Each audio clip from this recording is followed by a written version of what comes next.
There is a story about a poor mother and her young son that has stayed with me ever since I first heard it.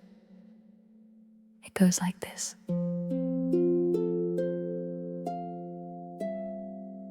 The boy desperately wanted to taste milk.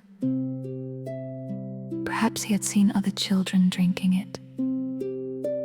Perhaps he had heard people talk about it and wondered what made it so special. Whatever the reason, it became something he longed for. To most people, a cup of milk is an ordinary thing. To this child, it was a small dream. His mother, however, could not afford it. Wanting to give him something, she mixed flour and water together until it looked somewhat like milk and poured it into a cup.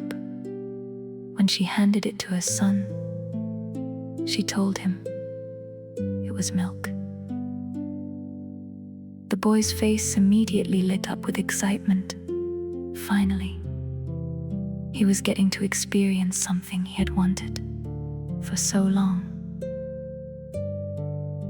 He eagerly drank it, delighted by the moment, and became so happy that he danced around the room.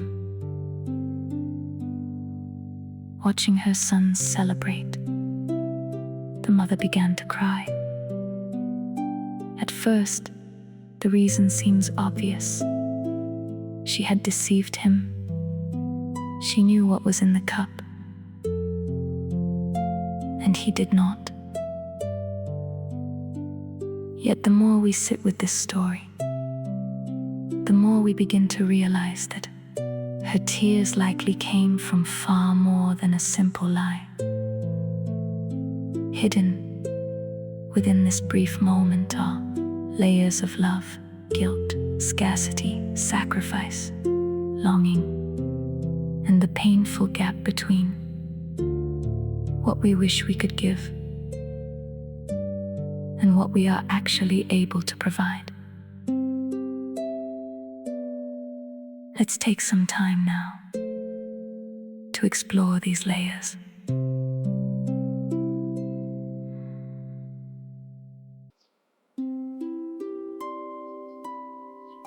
The first layer of the story is perhaps the most immediately recognizable. It is the pain of not being able to provide something for someone we love. Parents, caregivers, and anyone who has ever cared deeply for another person understand this feeling. There is a natural desire to meet the needs of those we love, to ease their discomfort, to fulfill their wishes, and to protect them from disappointment. Most of the time, the things people long for are not extravagant. They are often simple, ordinary, and seemingly small. Yet when circumstances prevent us from providing even those simple things, the emotional impact can feel enormous. The mother's sorrow may have come from the realization that her son's request was not unreasonable. He was not asking for wealth, luxury, or anything extraordinary. He simply wanted to taste milk. That simplicity is what makes the story so heartbreaking. Sometimes life places us in situations where even basic acts of care feel beyond our reach. In those moments, we are forced to confront the limits of what we can do. We come face to face with the uncomfortable truth that love does not automatically grant us the ability to provide everything we wish we could. The deeper our love, the more painful those limitations can feel.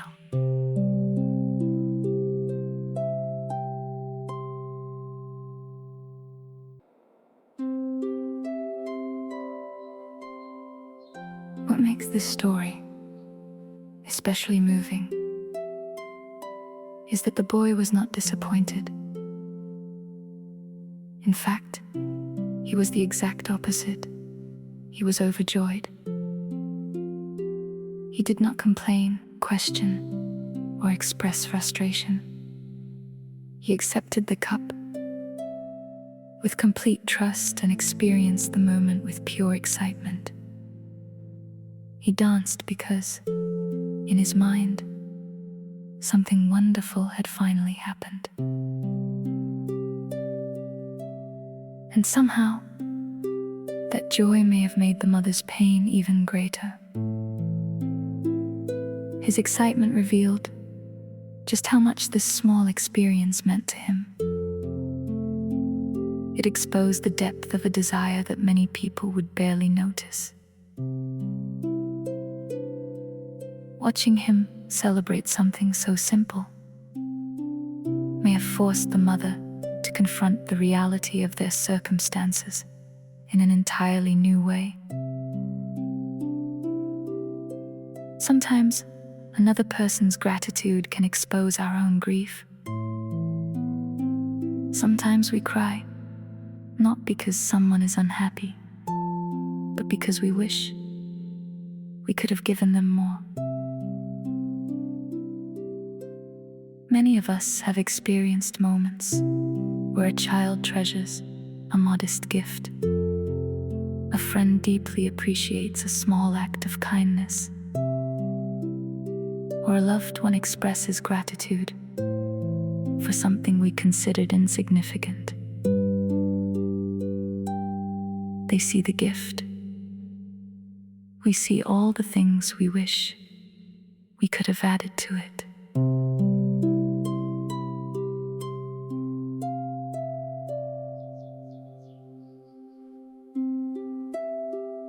Another layer of the story involves the guilt itself. The mother's deception was not motivated by selfishness. She did not lie to gain something for herself or avoid responsibility. She lied because she wanted to create a moment of happiness for someone she loved. That distinction matters. There is a profound difference between deception born from selfishness and deception born from love, even when both leave us feeling conflicted. Many of the deepest forms of guilt arise not from bad intentions,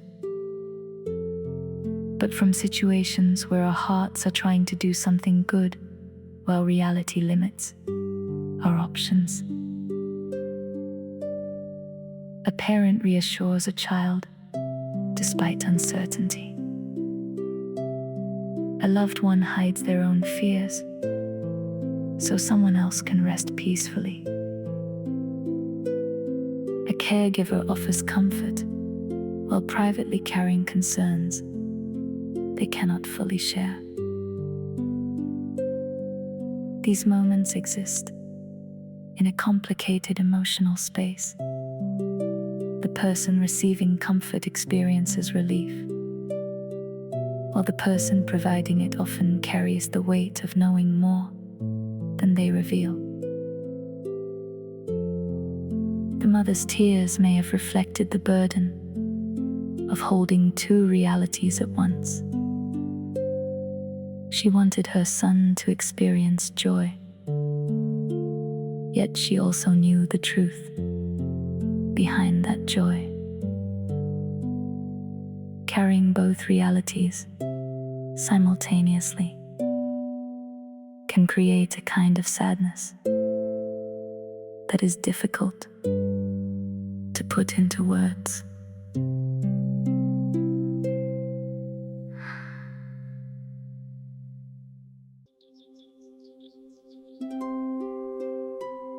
Perhaps the most powerful aspect of this story is that, for a brief moment, the mother and child occupied different emotional realities. The boy was living in joy. The mother was living in truth. The boy experienced abundance. The mother experienced lack. The boy saw a gift. The mother saw a limitation. The boy celebrated what was present. The mother mourned what was absent.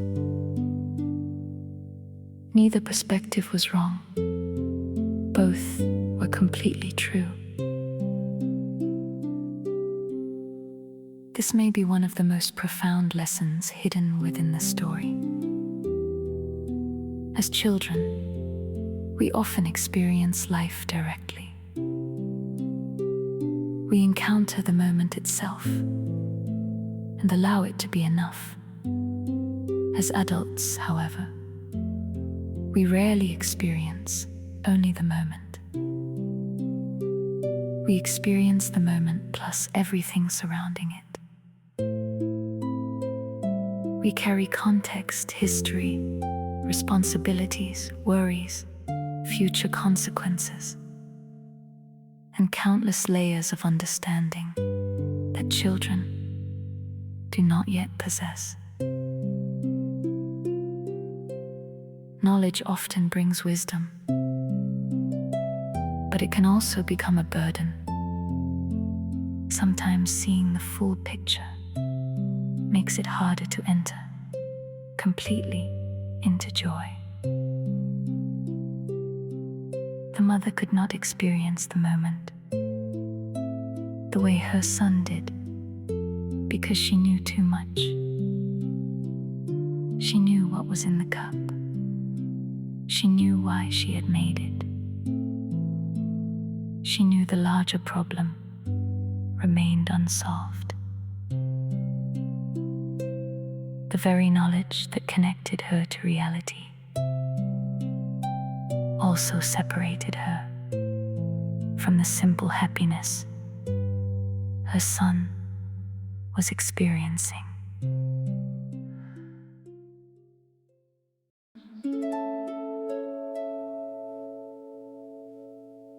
Perhaps the mother's tears were not really about milk at all. Perhaps they were about the version of herself she wished she could be. I think many of us carry grief for some imagined version of ourselves. The parent who wishes they had more patience. The friend who wishes they always knew the right thing to say. The partner who wishes they could remove another person's pain. The adult who wishes they could provide something they never received themselves. Sometimes we are not grieving what happened. We are grieving the gap between our love and our circumstances. We are grieving the distance between our intentions and our abilities. We are grieving the difference between who we are and who we wish we could become. The mother's tears may have emerged from standing directly in front of that gap. Her love for her son was enormous. Her desire to provide for him was genuine. Yet in that moment, all she had available was flour and water. The pain may have come not from what she did, but from knowing how much more she wanted to do.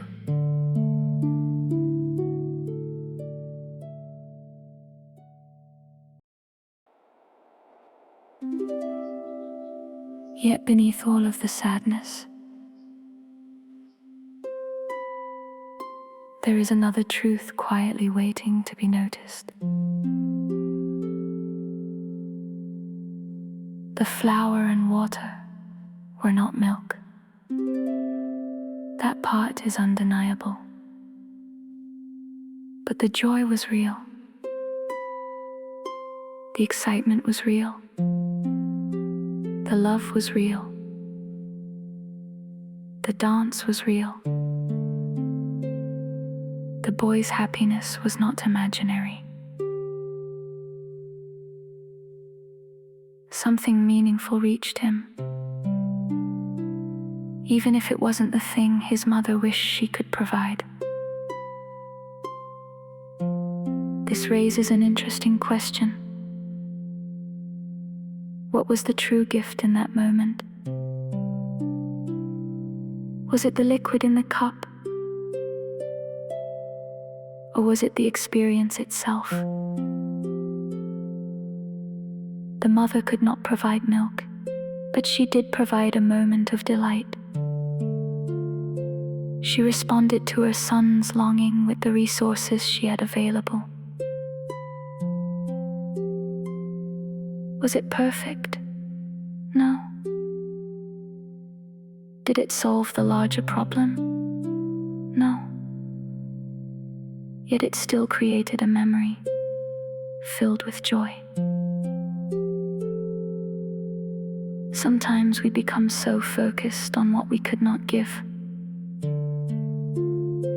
that we fail to recognize the value of what we actually did. We measure our efforts against perfection and overlook the fact that something beautiful may have been received anyway.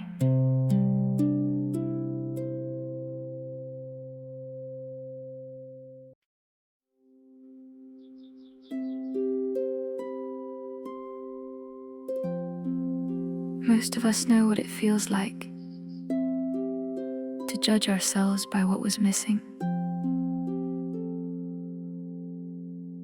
We focus on the things we could not afford, the opportunities we could not create, the words we wish we had spoken, or the ways we fell short of our own expectations. Meanwhile, the people around us often remember something entirely different.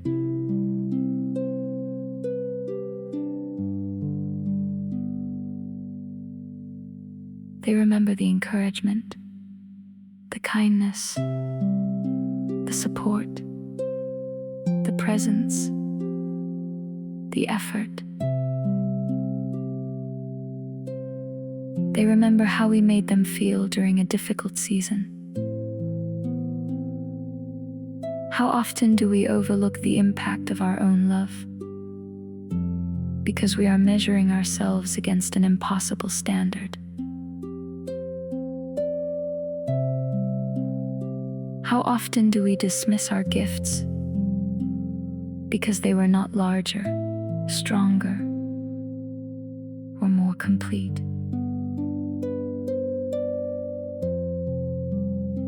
Many of us spend our lives mourning what we could not provide, while others are quietly grateful for what we did.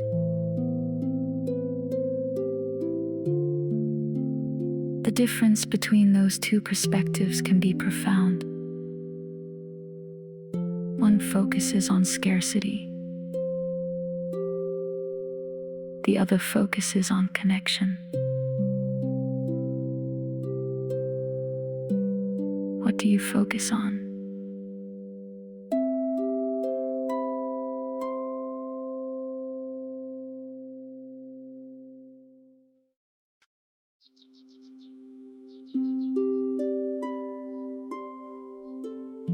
Before we continue, take a slow breath in through your nose. If it feels comfortable, close your eyes for a moment and allow yourself to imagine a peaceful place. Perhaps it is a quiet meadow, a favorite chair by a window, a forest path, or somewhere entirely your own. There is no right setting. Simply allow yourself to settle into a space that feels safe and calm. Now imagine that you are holding a small cup in your hands. Notice its weight. Notice its texture. Notice that it represents something meaningful.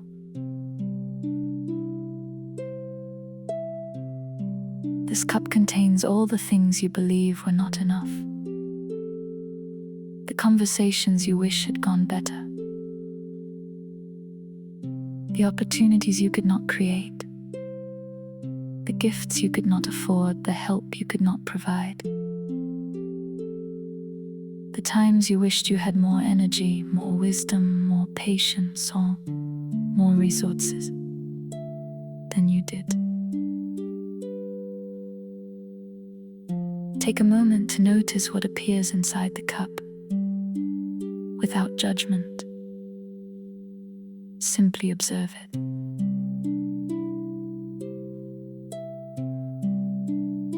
Now imagine someone standing a short distance away. This may be a child, a loved one, a friend, a younger version of yourself, or anyone who feels meaningful to you. Notice their expression as they look toward you.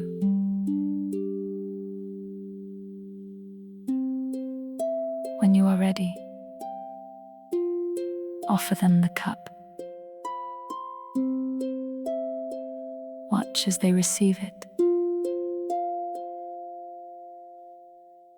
Notice what happens next. Perhaps they smile. Perhaps they thank you. Perhaps they simply hold it close.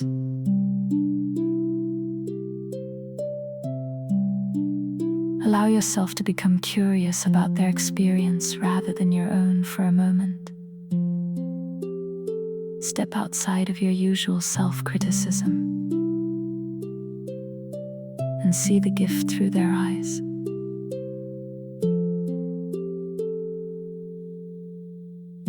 What if they are not focused on what is missing? What if they are focused on what was given?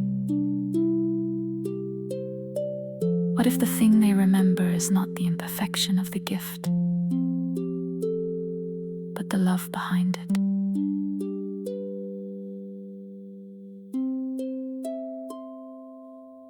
Take a slow breath in through your nose again. Now imagine that the person gently places the cup back into your hands. As they do, they offer you a simple message. There is no need to force it. Simply notice what words arise naturally. Perhaps they say, "Thank you. You gave me what you could. I never needed perfection. I felt your love." Or perhaps they say something entirely different. Allow yourself to receive those words.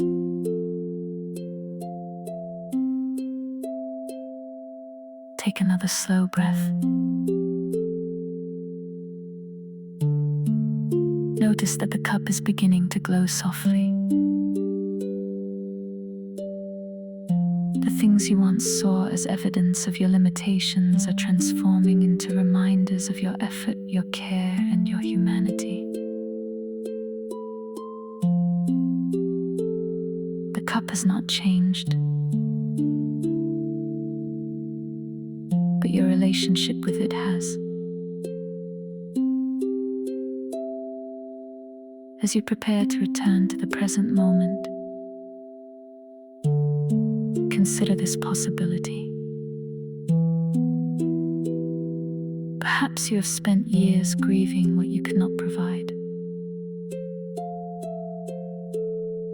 Perhaps someone else has spent those same years being grateful for what you did. And perhaps healing begins when we learn to see both truths at the same time.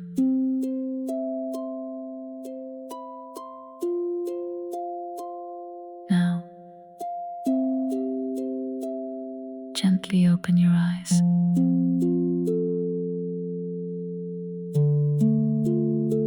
Take these feelings with you as you continue with your day.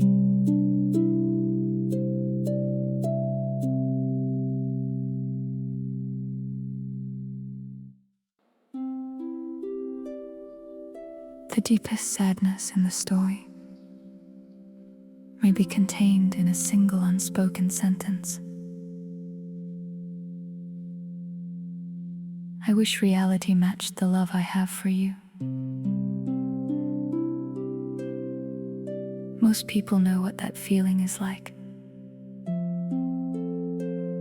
We know what it means to want to give more, do more, protect more, heal more, or fix more than our circumstances allow.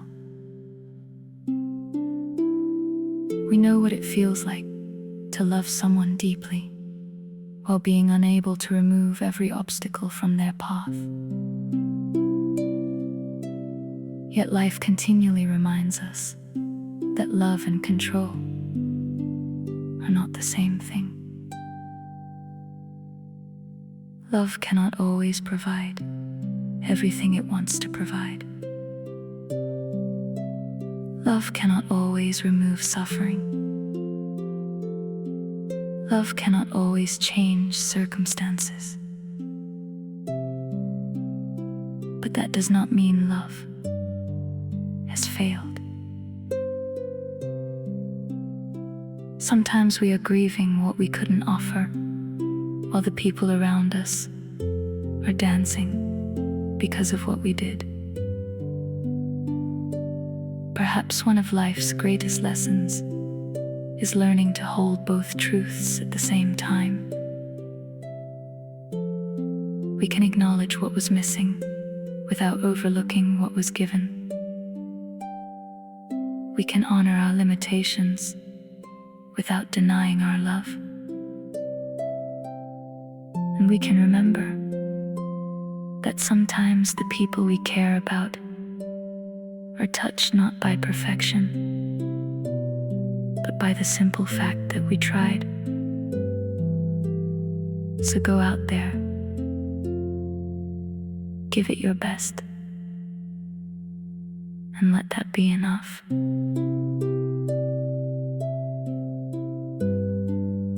You got this.